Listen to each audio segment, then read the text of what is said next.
बहनों नमस्कार। भोले बाबा का एक भजन गा रही हूँ शिव चर्चा के, आप लोग सुनिए और अच्छा लगेगा तो लाइक सब्सक्राइब करिए। नमस्कार।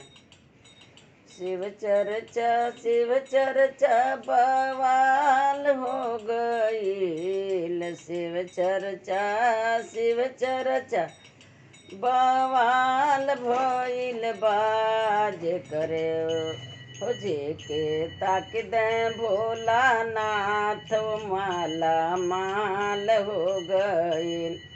शिव चर्चा बवाल हो गईल। जे करे और ताके भोले बाबा ओ माला माल हो गईल। ओ माला माल हो गईल। पहिला चरचवा हरिंदर भैया कइले।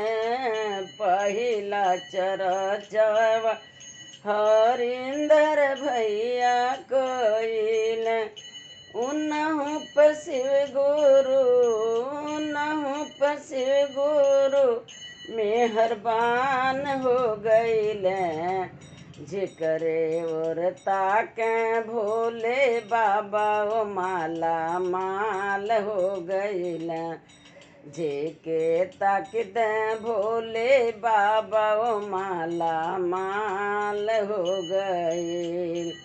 शिव चर्चा बवाल हो गईल। शिव चर्चा बवाल हो गईल।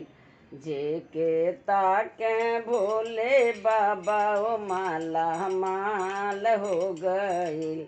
ओ माला माल हो गईल।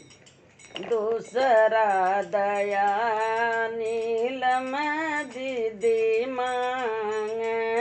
दूसरा दया नीलम दीदी मांगे। नीलम दीदी मांगली। नीलम दीदी मांगे।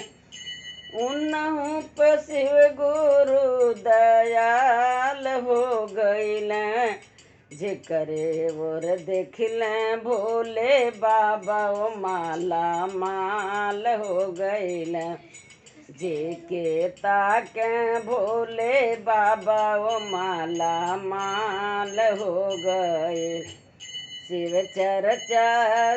चर्चा बवाल हो गईल। शिव चर्चा बवाल हो गईल। जेकरे और ताक दे भोले बाबा ओ माला माल हो गईल। ओ माला माल हो जाई।